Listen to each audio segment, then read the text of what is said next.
Okay, Margaret, go ahead and start your...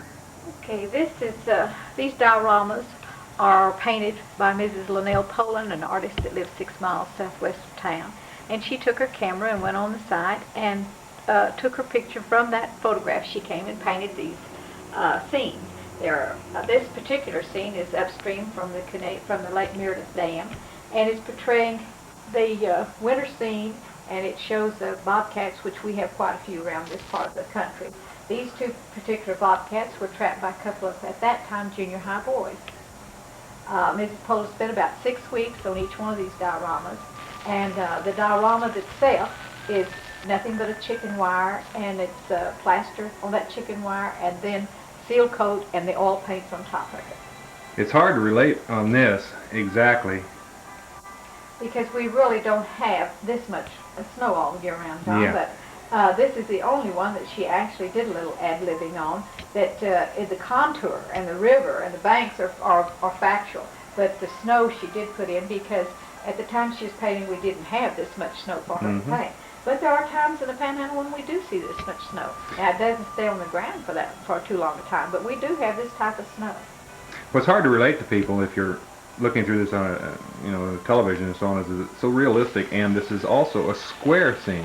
It has square walls, but it doesn't look that way. If you look at it like from right here, it looks almost right, or almost real life. How's that? Right. And the snow, it's interesting to note how they got the snow.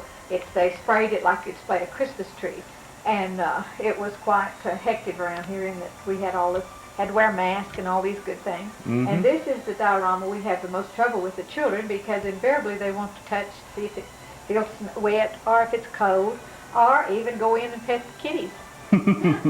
Okay, Margaret, we'll take a break and go to the next one. Okay, okay, Margaret, what's this one?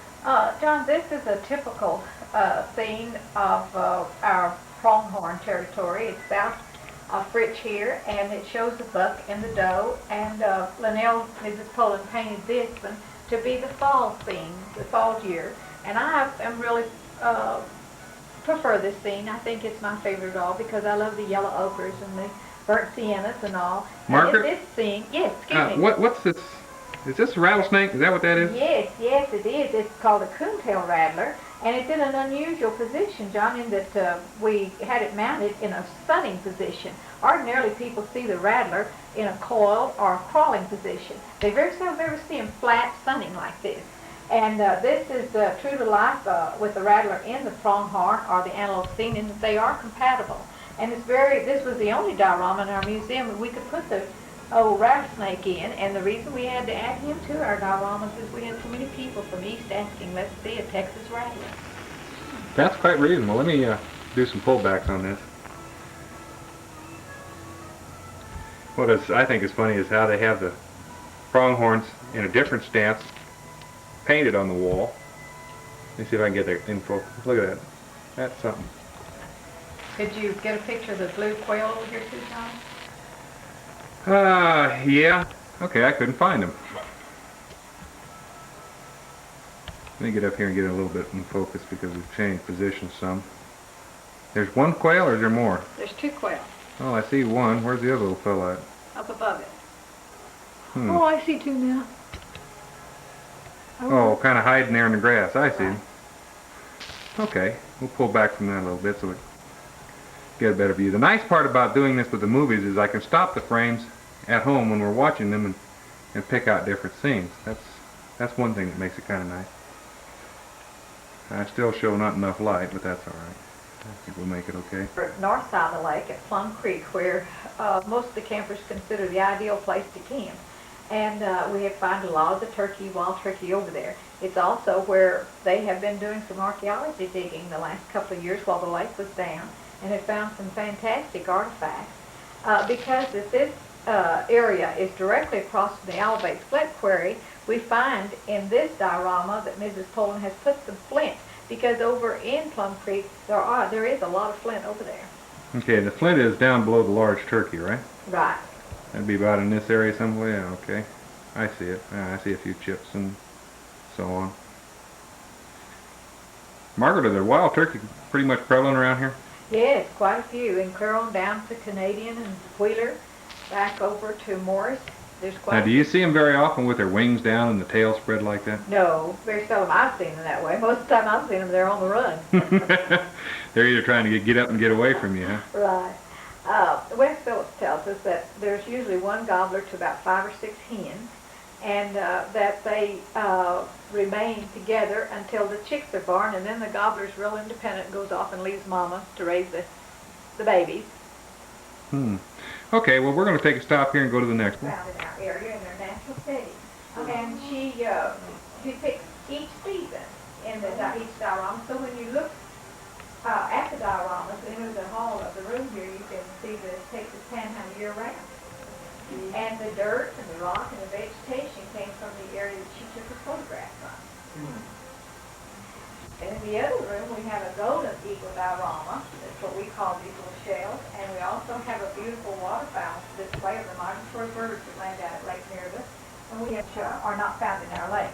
We're low on fish in 2 of them because the Park Service has just recently changed the glass out in them, and our naturalist with the Texas Parks and Wildlife, Joe Price and Canyon, has not been over to get nets and fish and put in there for us. So we are short of the larger fish. They have smaller fish. So make yourselves at home and be sure and register. And the spring scene, and this is over at the Bugby area, again on the north side of the lake. And this is real typical of that part. The campers tell us that there's a lot of raccoons over there. These raccoons, the 2 larger ones, were cornered by Bob Snow's boy, Tommy Snow, and then the little baby coon came up to a house on the north side of town. And Mrs. Poling, in painting this, had more trouble, I suppose, with getting Lake Meredith water to look right, in her opinion, because every time she'd go out to look at the lake to paint it, it had a different color. And you've worked out there, and you know how fast it changes. It changes anywher from a green to a pretty bright blue. And so she had a terrific time making up her mind how she was going to leave Lake Meredith looking. And then the foreground, being new at the dioramas, Linnell has done the dioramas at Panhandle Bank, but not to this size. And we should have known how to get that wet bank look. So she finally ended up putting about 4 or 5 gallons of water, varnish on there to make it look like it was wet water. And then the little puddles of water in the foreground are nothing but plexiglass that she's fixed there. We quite often have children pick up clots and throw it there to see if it'll ripple. See if it'll ripple. Well, that gives the idea is to have a realistic effect. Right. Okay, we'll take a break here and then look at the next. Okay, Margaret, what do we have on this one? This is the late spring scene, and it's out on the Poland Ranch. Have a very hard time locating this because coyotes are very cunning animals, and they hide their dens very carefully. We have a family. We didn't kill a family per se, but we made a family out of the 2 adults that we had donated to us, and then later on, these pups' mother was killed, and rather than let them starve to death or be eaten by other animals, they put them to sleep and added them to this diorama. Notice the little hole, if you can, John, underneath the little den hole under the ledge there. Right. This looks small for the size of cows, but the naturalist says that the cows do this deliberately because they keep it for where the larger animals can't get in. Makes it easier to fend for them, of course, sure. Right, and they can get through it because the fur makes their bodies look much larger than they really are. Okay, Margaret, we'll take a break and go in and see the eagles here in a few minutes. Okay, Margaret, what do we have on this one? This is Ballinaw Canyon, John, and this was our first diorama. It's showing the golden eagles, and Mrs. Poland had not been to Denver to learn how to do the shell effects. So I think you can really see the difference in the ones in the other room where you feel like you're in it. But this one, we were very proud of it since it was our first one, and it shows a family of the golden eagles, shows the nest. Wes Phillips again tells us that this is in all possibility a 1-year nest because eagles return. They mate for life and they return to the same nest year after year, and sometimes they can get as high as 6 feet tall. The only thing that really makes them leave their nest, to depart and not return to it, is your horned owl. And if they have taken residence before the eagles return home, well, they don't mess around with the horned owl. And that's a little jackrabbit there. That's the poor specimen of the jackrabbit. So Excuse me. we had them to put it as far back as we could get it. What'd they do, trap it with a shotgun? Or someone sat on it for about 2 years. But the little eaglets are white. Are you getting a picture of the eaglets? Okay. Yeah, I better get it from this angle though. The little eaglets are white and what? Just as they're white, and they usually are 1 to 3 to a nest. I could see one. Where's my other one? We just have the one in there. Oh, alright. Anyhow, go ahead.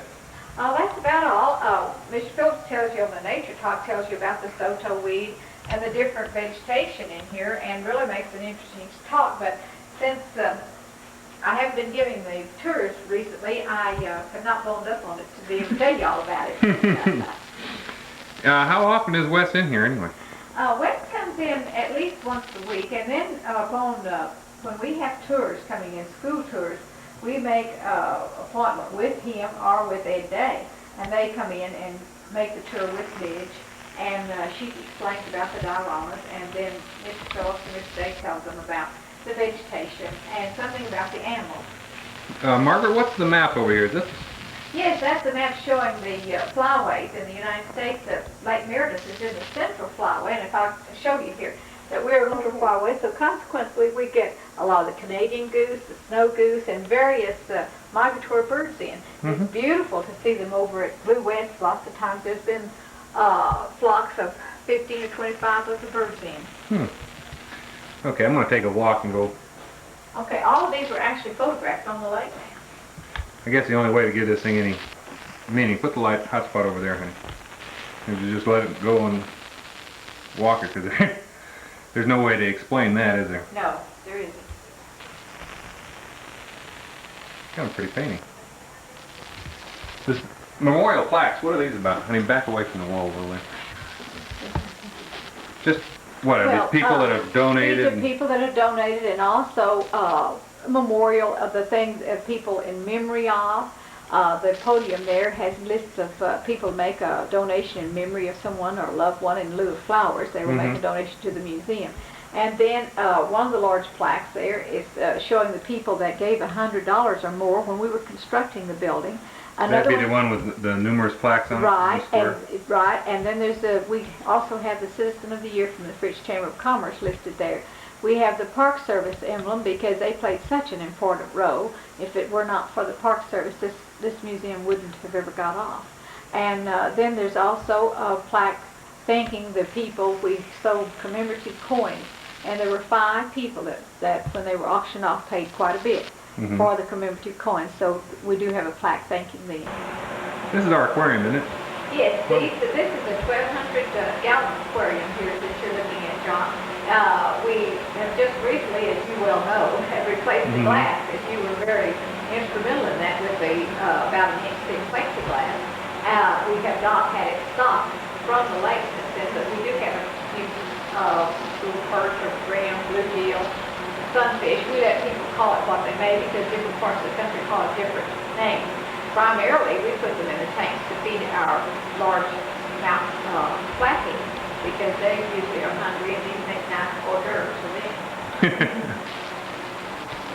This tank, the next tank is a 1,500-gallon tank, and it has largemouth bass, sand bass, and also down at the bottom, I don't think, well, coming up maybe you can see, it has a blue channel and also yellow flathead catfish in it.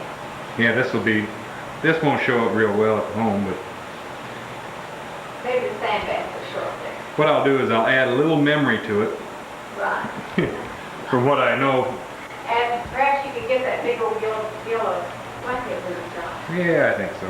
This is also a 1,200-gallon tank. It's a fiberglass tank.